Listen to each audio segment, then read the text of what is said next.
प्रिय बच्चों, हम लोग अपराजिता जो कभी पराजित न हो।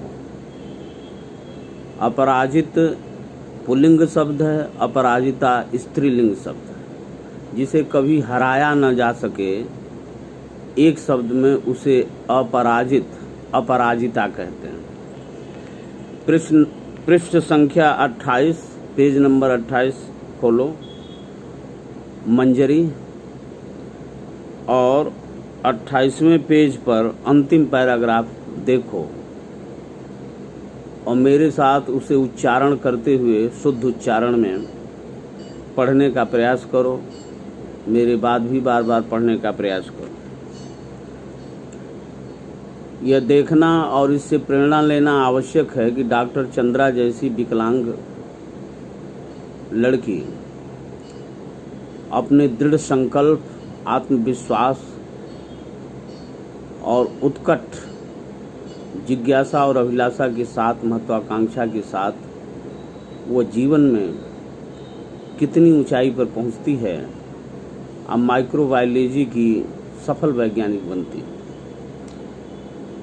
जब इसे सामान्य ज्वर के चौथे दिन पक्षाघात हुआ, लेखिका शिवानी बता रही हैं डॉक्टर चंद्रा के बारे में कि जब इसे सामान्य ज्वर माने बुखार के चौथे दिन पक्षाघात हुआ, यानी एक पक्ष, शरीर में दो पक्ष होते हैं, एक दायां पक्ष, दायां हिस्सा और एक बायां हिस्सा।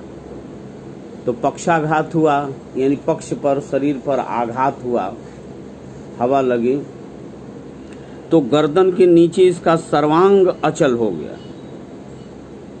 गर्दन के नीचे सारी शरीर अचल, जो चल ना सके, हिलडुल ना सके। भयभीत होकर हमने इसे बड़े से बड़े डॉक्टर को दिखाया।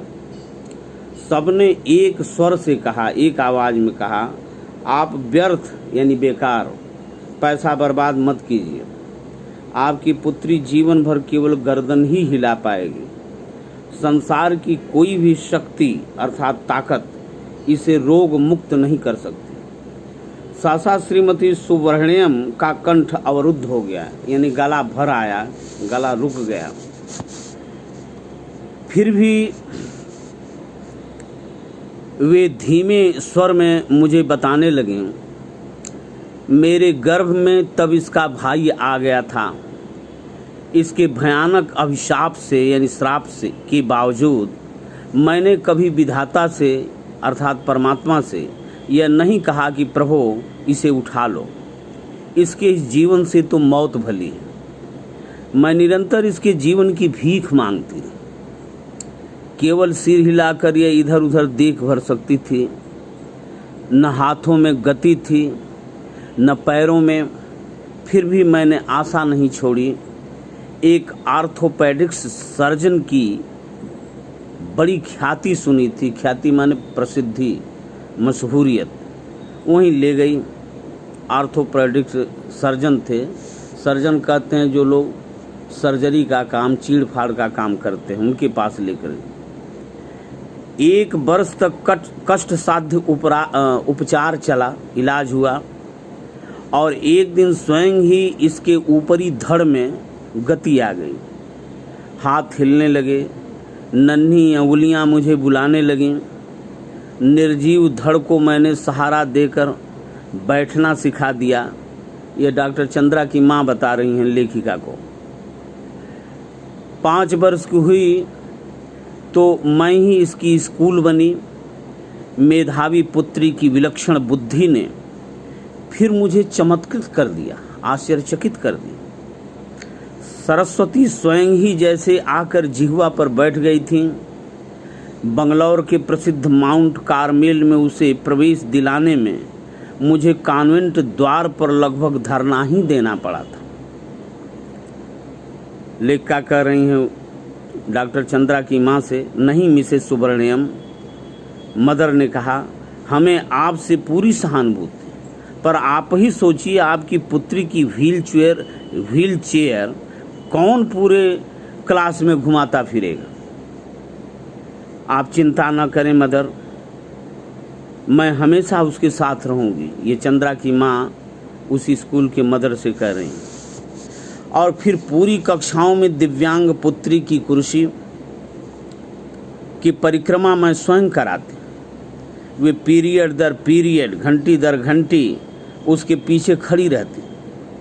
प्रत्येक परीक्षा में सर्वोच्च स्थान प्राप्त कर चंद्रा ने स्वर्ण पदक जीते, बीएससी किया, प्राणी शास्त्र में यानी बायोलॉजी में एमएससी में प्रथम स्थान प्राप्त किया और बंगलौर के प्रख्यात इंस्टीट्यूट ऑफ साइंस में अपने लिए स्पेशल सीट अर्जित की।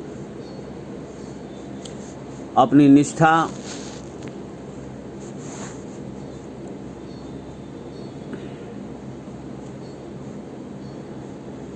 निष्ठा, धैर्य एवं साहस से 5 वर्ष तक प्रोफेसर सेठना के निर्देशन में शोध कार्य किया, पीएचडी किया।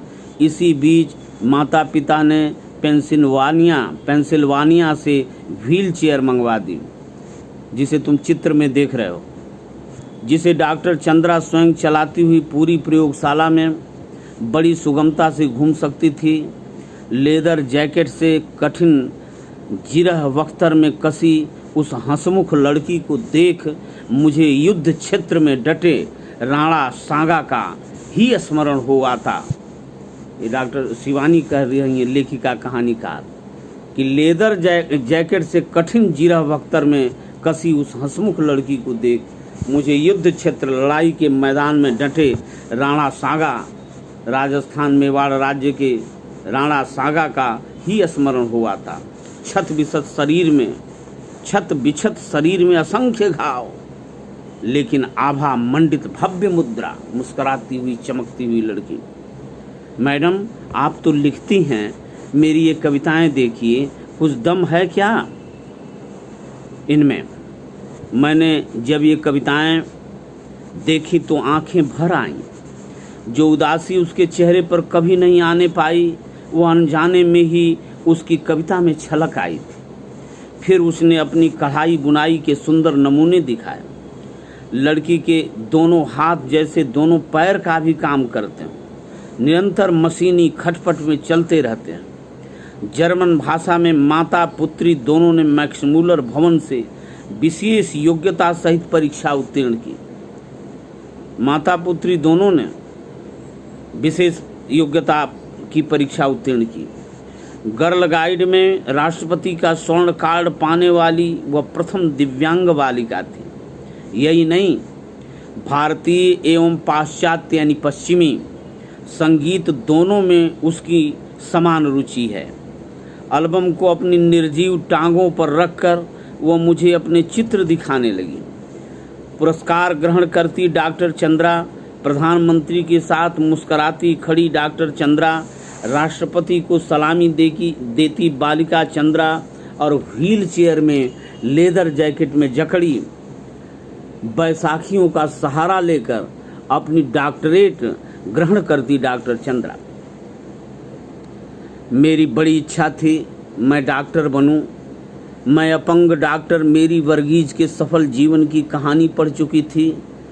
परीक्षा में सर्वोच्च स्थान प्राप्त करने पर भी मुझे मेडिकल में प्रवेश नहीं मिला। कहा गया मेरा निचला धड़ निर्जीव है, मैं एक सफल शल्य चिकित्सक यानी ऑपरेशन करने वाला डॉक्टर नहीं बन पाऊंगी। किंतु डॉक्टर चंद्रा के प्रोफेसर के शब्दों में मुझे यह कहने में रंच मात्र भी हिचकिचाहट नहीं होती कि डॉक्टर चंद्रा ने विज्ञान की प्रगति में महान योगदान दिया है। चिकित्सा ने जो खोया है वह विज्ञान ने पाया। चंद्रा के एल्बम के अंतिम पृष्ठ पर उसकी जननी का बड़ा सा चित्र, जिसमें वे जेसी बंगलौर द्वारा प्रदत्त यानी दिया गया एक विशिष्ट पुरस्कार ग्रहण कर रही हैं, वीर जननी का पुरस्कार, वीर माता का पुरस्कार। बहुत बड़ी बड़ी उदास आँखें, जिनमें माँ की व्यथा भी है और पुत्री की भी, अपने सारे सुख त्याग कर नित्य छाया बनी पुत्री की पहिया लगी कुर्सी के पीछे चक्के सी घूमती जननी, नाक के दोनों ओर हीरे की 2 जगमगाती लौंगों, अधरों पर विजय का होठों पर, अधर माने होठ, अधरों पर विजय का उल्लास जूड़े में पुष्पवेणी, मेरे कानों में उस अद्भुत साहसी जननी शारदा सुब्रह्मण्यम के शब्द अभी भी जैसे गूंज रहे हैं। ईश्वर सब द्वार एक साथ बंद नहीं करता। ईश्वर यानी परमात्मा सब द्वार सब दरवाजे एक साथ बंद नहीं करता। यदि एक द्वार बंद करता है तो दूसरा द्वार खोल भी देता है। बेटे, आप लोग भी डॉक्टर चंद्रा की माँ का यह कथन शिवानी जी की तरह याद रखें कि परमात्मा एक साथ सब दरवाजे बंद नहीं करता। एक दरवाज़ा बंद कर देता है तो दूसरा दरवाज़ा भी खोल देता है। अक्सर जो लोग विकलांग होते हैं उनका मन मस्तिष्क बुद्धि बड़ी तेज होती है। परमात्मा एक चीज़ लेता है तो बड़ा ही दयालु है, दूसरी कोई न कोई चीज़ बदले में अवश्य दे देता है। डॉक्टर चंद्रा की इस कहानी से हम सबको प्रेरणा मिलती रहेगी कि हम चाहे जिस परिस्थिति में हों, परिस्थितियाँ कठिनाइयाँ जीवन में आगे बढ़ने में कभी बाधक नहीं बनती हैं। बशर्ते कि मन में साहस हो, दृढ़ संकल्प हो, धैर्य हो, तो आदमी जो कुछ चाहे वह सब कुछ प्राप्त कर सकता है और कर सकता है। अब इस पुस्तक के कहानी के अंत में कहानी से जो प्रश्न पृष्ठ नंबर 31 पर दिए गए हैं उन सारे प्रश्नों का उत्तर इस कहानी से ढूंढ करके लिख डालो। कॉलेज खुलने पर मैं इन सारे प्रश्नों का उत्तर चेक करूँगा।